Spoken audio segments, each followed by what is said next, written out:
Yes, good evening. Today we shall tell you parallel plate capacitor. इसके नाम से पता लगा पैरेलल प्लेट, यानी इसमें दो पैरेलल प्लेट होती है कंडक्टिंग और they are separated by a small distance. तो पैरेलल प्लेट कैपेसिटर क्या है? It consist of two thin conducting parallel plates each of same area, दोनों का प्लेट का एरिया सेम होगा, separated by a small distance. तो ये हमारा पैरेलल प्लेट कैपेसिटर है. अब देखिए हमने पैरेलल प्लेट कैपेसिटर किया है, कंसीडर करते हैं having two plates X and Y, area of each plate A separated by distance D. Suppose हमने इसको प्लस क्यू चार्ज दिया है, इसको प्लेट एक्स को, तो बाय इंडक्शन यहाँ पे माइनस क्यू, यहाँ पे प्लस क्यू चार्ज इंड्यूस हो जाएगा. जब आप इस प्लेट y को अर्थ कर देंगे तो क्या होगा? ये plus Q charge will flow to the earth. तो अब हमारा एक प्लेट पर प्लस क्यू चार्ज है, एक पे माइनस क्यू है.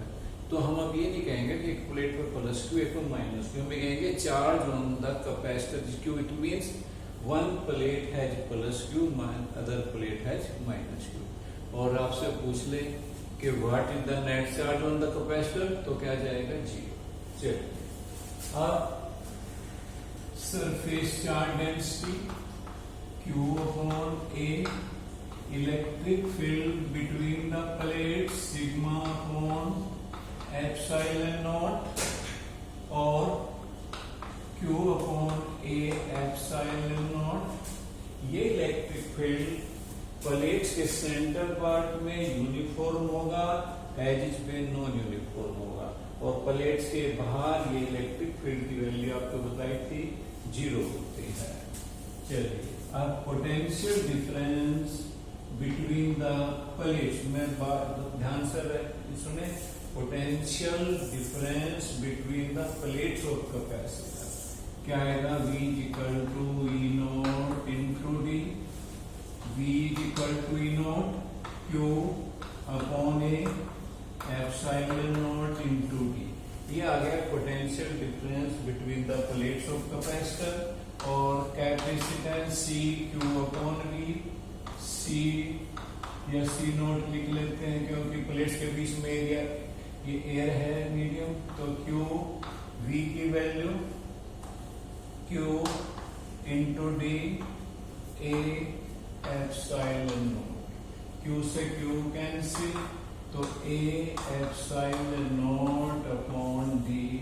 ये कैपेसिटेंस आ गई है इसकी पैरेलल प्लेट कैपेसिटर, इसकी पैरेलल प्लेट कैपेसिटर. और आप क्या देख रहे हो?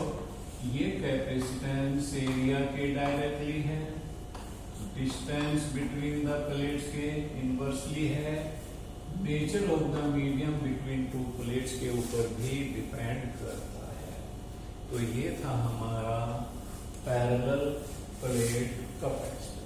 अब लेंगे हम कैपेसिटर की कैपेसिटेंस क्या करती है? डिपेंड करती है किसके ऊपर? नेचर ऑफ द मीडियम के. तो अब हम कैपेसिटर की प्लेट्स के बीच में एक कंडक्टिंग स्लैब रख के देखते हैं उसका क्या इफेक्ट आएगा. तो अब है हमारा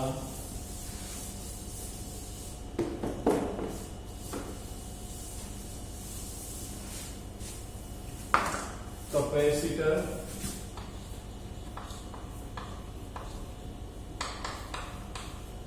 with conducting slab. Capacitor with conducting slab. देखिए हमने ये पैरेलल प्लेट कैपेसिटर कंसीडर करते हैं, having plates X and Y, area of each plate A, and the distance between two plates is D. तो कैपेसिटेंस ऑफ द कैपेसिटर अभी हमने prove किया है, A epsilon not upon D. ये तो कब है, जब प्लेट्स के बीच एयर है। मान लीजिए Q is the charge on the capacitor, तो surface charge density Q upon A, electric field between the plates sigma upon epsilon not, sigma की value Q upon A epsilon. ये तो अभी तक एयर है प्लेट्स के बीच में। अब हमने क्या किया, एक कंडक्टिंग स्लैब रख दी है जिसकी थिकनेस है T. Now we consider a conducting slab of thickness T between the plates. तो एयर की थिकनेस कितनी रहेगी between the plates, D minus T. D minus T, पहले डी था, टी थिकनेस स्लैब की है तो ए रहेगी डी माइनस टी। और आपको बताया था शुरू में कि when a conductor is placed in an electric field, the electric field inside the conductor is zero. यानी यहाँ पे इलेक्ट्रिक फील्ड की वैल्यू कितनी होगी है, जीरो होगी है। तो potential difference between the plates क्या आएगा, E not into D minus T plus electric field zero है इंटू टी। तो potential difference between the plate not की value Q upon A epsilon not D minus T. ये potential difference आ गया है। अब कैपेसिटेंस सी क्या आएगा, Q upon V, C Q, V की वैल्यू है Q D minus T A epsilon not, और सी is equal to A epsilon not upon D minus T. तो ये हमारी कैपेसिटेंस आ गई है। कब, जब प्लेट्स के बीच में हमने कंडक्टिंग स्लैब इंट्रोड्यूस कर दी है। और आप क्या देख रहे हो, पहले विदाउट स्लैब कैपेसिटेंस की C equal to epsilon upon D, conducting slab लगाने से A epsilon not D minus T आ गया, यानी C greater than C not. यानी जब कंडक्टिंग स्लैब इंट्रोड्यूस कर दी है तो हमारी कैपेसिटेंस इंक्रीज हो जाती है। अब आप ये देखिए क्या कि हम इतनी स्लैब ले लें कि प्लेट्स के बीच का सारा स्पेस भर ले, यानी आपकी T if the slab fills whole space between the plates, तो यानी क्या आएगा, T की वैल्यू D हो जाएगी और C इज इक्वल टू क्या जाएगा, A epsilon not upon D minus D, यानी इन्फिनिटी। तो ये कैपेसिटेंस इन्फिनिटी हो गई है, बड़ा अच्छा होगा, पर ऐसा पॉसिबल नहीं है। क्या होगा, जब आप इसको स्लैब ये पूरे स्पेस भर लेगी, दोनों प्लेट को कंडक्ट करेगी, होगा क्या, आप इसको चार्ज देंगे, वो चार्ज स्लैब से होता हुआ अर्थ में जाएगा, और चार्ज देंगे क्या होगा, स्लैब से होता हुआ प्लेट वाइज में अर्थ में जाएगा, यानी डायरेक्ट कंडक्टिंग हो जाएगी। तो ऐसा पॉसिबल नहीं है, ये हमें कोई यूजफुल नहीं है। तो इससे क्या हो गया कि ये हमें स्लैब फुल स्पेस नहीं भरना चाहिए। अब है कैपेसिटर विद डाइलेक्ट्रिक स्लैब।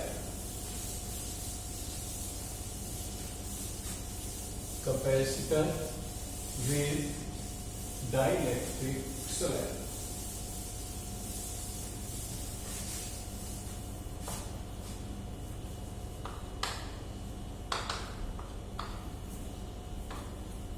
अब हम ये देखेंगे, कंडक्टिंग स्लैब से तो कैपेसिटेंस इंक्रीज हुई थी, डाइलेक्ट्रिक नॉन कंडक्टिंग से क्या इफेक्ट पड़ता है। तो देखिए वही पहले के, we consider a parallel plate capacitor having plate parallel plates X and Y each of area A separated by a distance D. तो capacitance of the capacitor A epsilon naught upon D. Suppose capacitor पे charge Q है, surface charge density sigma Q upon A, electric field between the plates sigma upon epsilon not Q upon A epsilon not. अब मान लीजिए आपने dielectric slab जिसकी thickness T है introduce कर दी है और जिसका डाइलेक्ट्रिक कांस्टेंट कितना है K।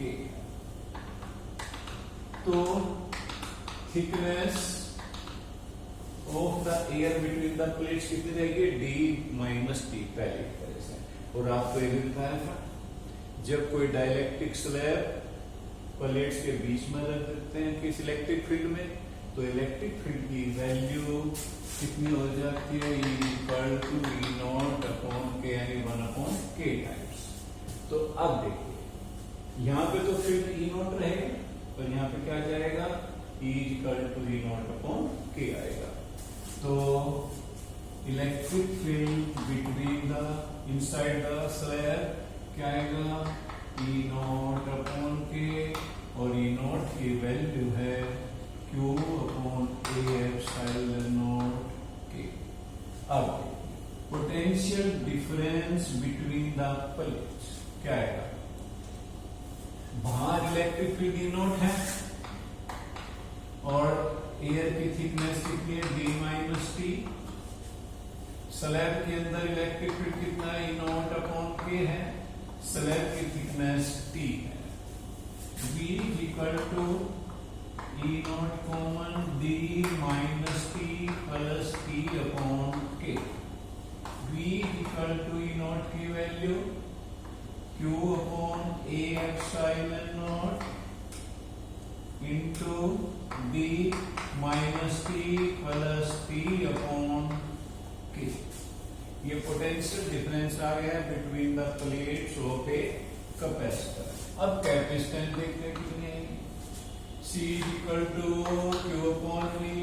Q V की value Q A epsilon not ऊपर D minus T plus T upon K। Q से Q cancel, A epsilon not upon D minus T plus T upon K। ये capacitance आ गई है कब?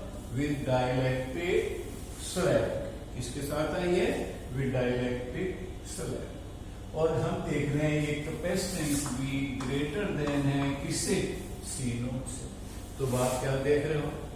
यदि प्लेट्स के बीच में हम क्या करें? कंडक्टिंग स्लैब इंट्रोड्यूस करें या डाइलेक्ट्रिक स्लैब इंट्रोड्यूस करें, कैपेसिटेंस क्या हो जाती है? फिर इंक्रीज हो जाती है। अब हम क्या देख रहे हैं कि यदि स्लैब सारा स्पेस भर ले, if the slab fills whole space between the plates,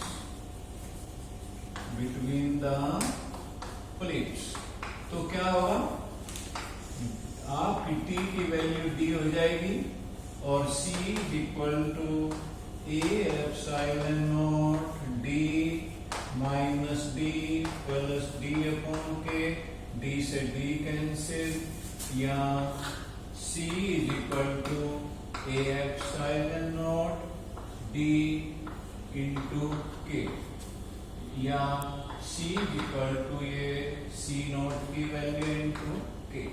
यानी कैपेसिटेंस K टाइम्स हो जाएगी। कब होगी? यदि स्लैब सारा स्पेस भर लेती है।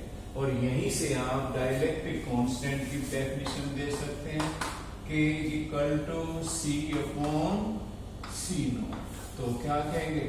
Dielectric constant of a medium या dielectric slab is the ratio capacitance of a capacitor when slab fills the between the plates of the capacitor to the capacitance of same capacitor without slab. और देखिए same quantity की ratio है, it has no unit. और एक dielectric constant की definition यहाँ से क्या आ सकती है, ई नॉट अपॉन के, तो क्या sorry E not upon E, तो क्या आएगा, रेशो है original value of electric field to the reduced value of electric field inside the slab. और यहाँ पे टू सिंगल क्वांटिटी रेशो है, so it has no unit. तो ये था हमारा कैपेसिटर। नेक्स्ट लेसन में हम न्यूमेरिकल कराएंगे लेक्चर में। किसी को नोट्स चाहिए तो 9416133328 पर आप हमें रिंग कर दें, तो हम आपको व्हाट्सएप पे नोट्स भेज देंगे। ओके।